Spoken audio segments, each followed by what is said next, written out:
Well, good morning. This is the Morning Report. Today, we begin a new series, one that I believe is going to be one of the most important and interesting that we've done on this program in a long time. What I'm calling it is Who's on First? Not as a joke, but as a serious question, because the world is changing. Power is shifting, economies are rising, stagnating, collapsing, and rebuilding in real time. And while most people are focused on the headlines of the day, we're going to take a step back and then we're going to look out to 2050, 2075, and even 2100. We ask, which countries will matter most? Not today, not tomorrow, but when the dust settles. Now, here's how this series is going to work. We're counting down the top 10 countries most likely to shape the second half of this century. Top 10. I want to sound like Casey Kasem. And now we do the top 10. Okay. I love that. Casey Kasem did Shaggy and Scooby, I think, right? So today we start with on this particular video, numbers 10, 9, 8, and 7. Now, these are not the biggest powers, and they are not the loudest voices. They are the countries that are quietly positioning themselves to matter. Let's get to it.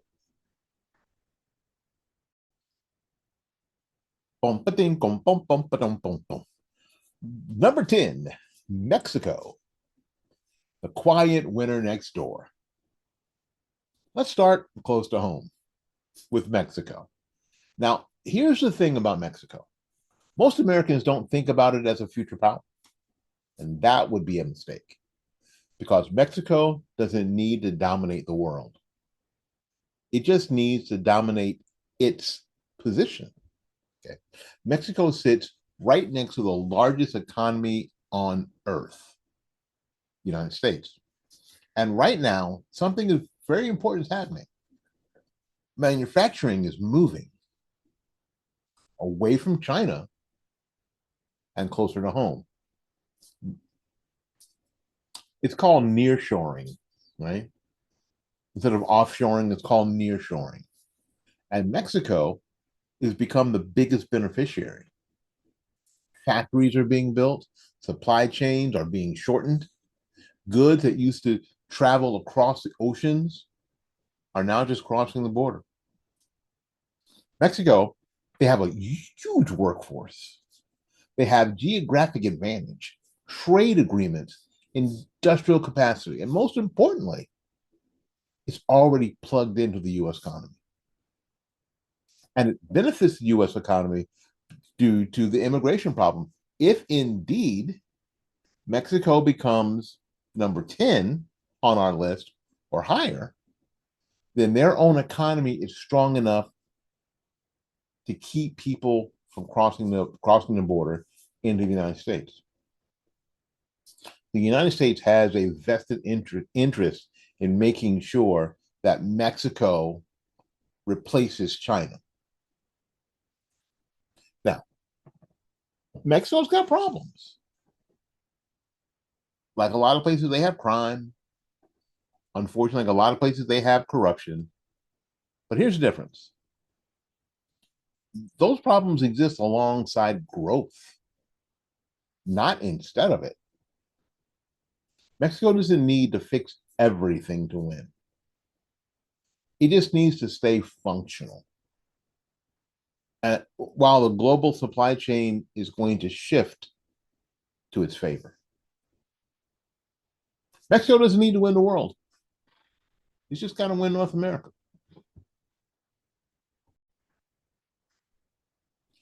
At number 9 on our countdown is the United Kingdom.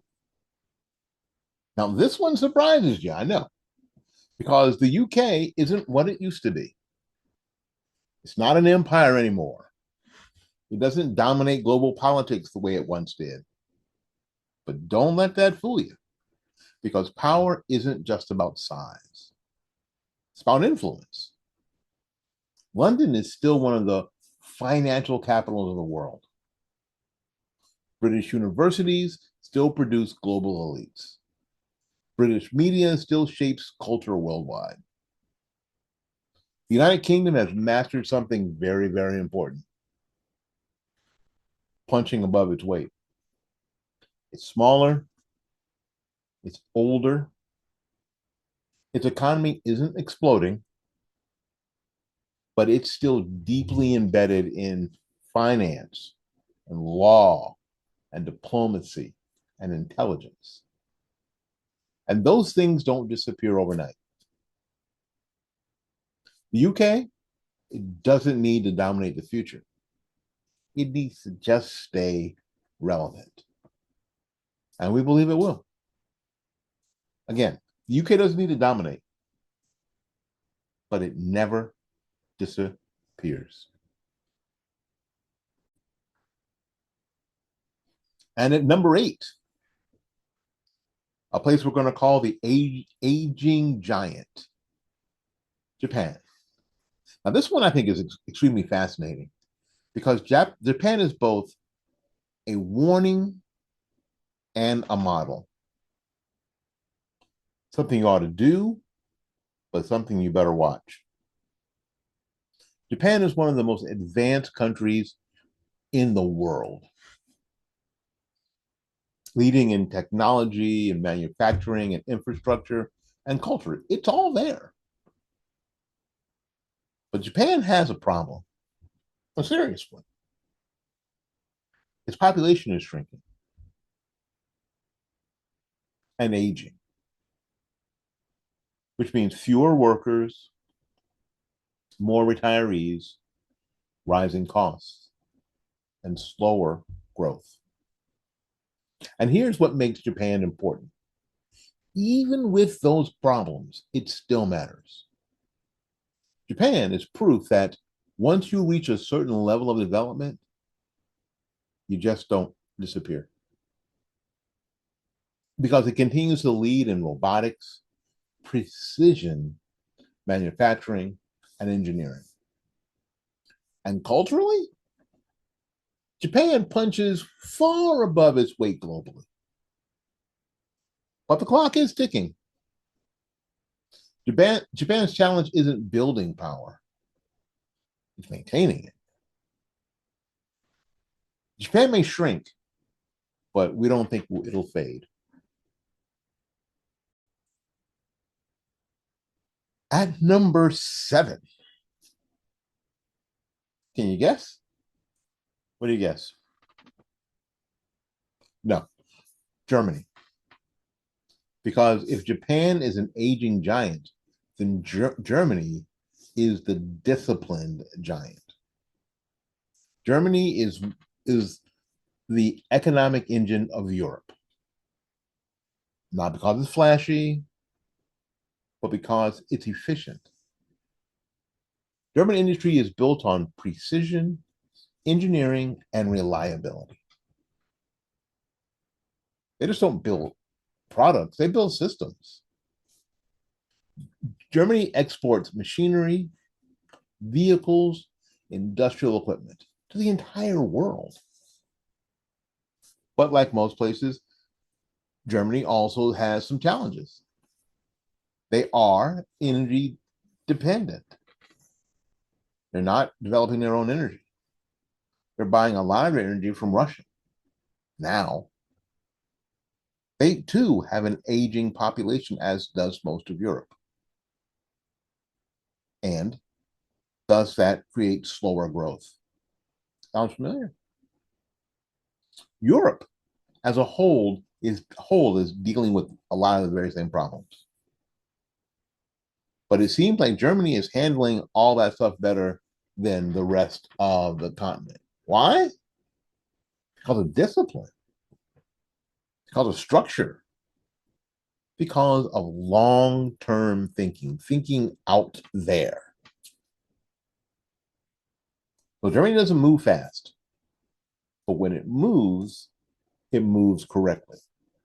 It's like that person you're playing chess with that takes forever to move,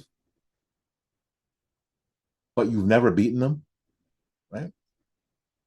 Germany is what happens when efficiency becomes your national identity.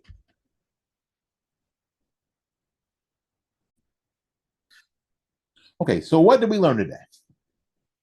These countries, Mexico, the UK, Japan, Germany, they're not the loudest. As a matter of fact, most of the time you never hear about what's going on there, right? And they're not the fastest growing. So they're not the flashiest, but they are positioned, capable, and relevant. They are the countries that shape outcomes quietly, while others chase headlines. And that matters because the future won't just be decided by the giants at the top. It will also be shaped by the countries just below them. Now, these aren't the countries that will dominate the century, but they are the ones that will shape it quietly, consistently, and strategically. Tomorrow, we move up the list. We get into the countries that are building power in real time, countries that could break out or break down. You don't want to miss it. My name is William Lawson. This has been the Mono Report. Do we see you again? Take care.